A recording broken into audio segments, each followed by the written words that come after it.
I read an article on a Sahara reporters, and I'm not comfortable with the articles I read.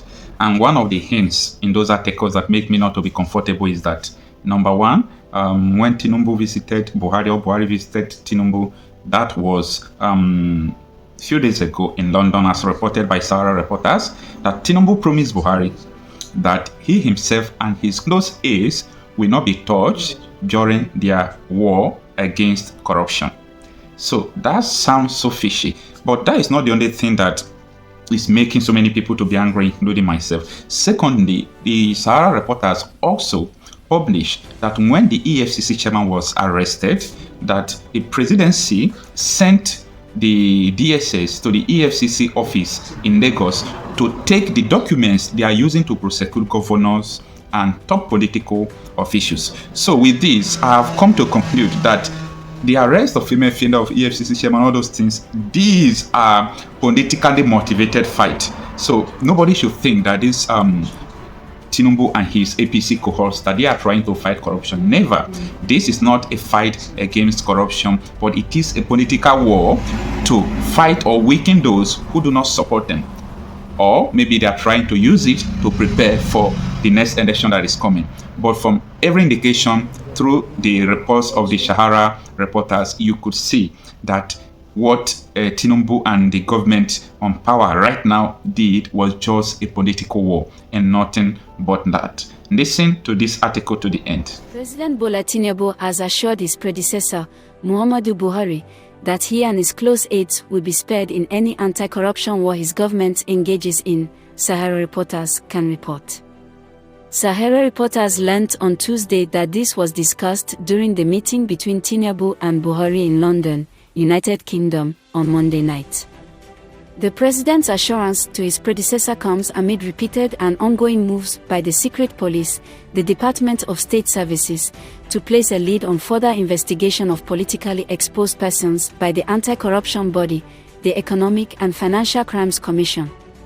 Already, the DSS has carried out raids on EFCC offices in Lagos and Abuja, cutting away sensitive files, documents, and flash drives on investigations into alleged fraudulent activities of former governors, senators, and ministers, Sahara reporters earlier reported. Sahara reporters earlier reported that President Bola Tinubu returned to Nigeria on Tuesday ahead of Eid al-Kabir celebrations, after spending a week in Europe. The president departed Nigeria on June 20th to participate in the two-day New Global Financial Pact Summit, held in Paris, France. Tinubu, who was initially scheduled to be back in Abuja on Saturday, proceeded to London, United Kingdom, for a short private visit. On Monday night, Tinubu met with former President Buhari. However, sources told Sahara reporters that part of what formed the subject of their discussion was an agreement that Buhari and his close aides would not be bothered by any probe or anti-corruption war during Tinubu's tenure. Tinubu met Buhari to reportedly discuss that Buhari and his close aides will not be bothered with any corruption war, a source told Sahara reporters on Tuesday. Sahara reporters earlier on Tuesday reported that the DSS told the anti-corruption body EFCC to steer clear of political cases for now. Sources told Sahara reporters on Tuesday that the recent raid on EFCC offices, first in Ikoyi, Lagos and later in Abuja, were more political than they were made to look. The DSS has told EFCC to concentrate on non-political cases for now, a security source told Sahara reporters on Tuesday. Sahara reporters also learned that during the raids, DSS operatives carted away files and flash drives containing sensitive information about former governors, ministers, and senators under investigation.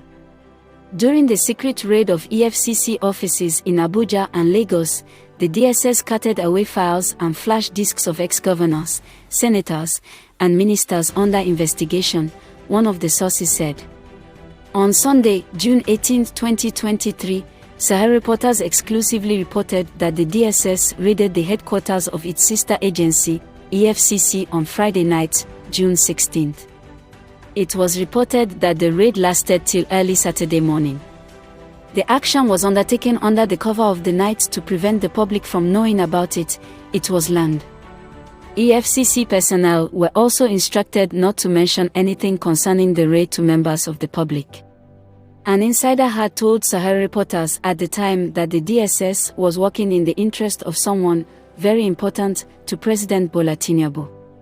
However, another source said it might be linked to the recent closure of the EFCC office in Ikoyi, Lagos by the DSS. I heard the raid and partisanship of the DSS was the reason why they raised an alarm yesterday, Saturday, that some of their disgruntled officers are planning to shame the agency and embarrass the leadership, the source said. Some of the investigators handling the case of former Zamfara State Governor, Bello Matawa, were to be summoned by the DSS for interrogation.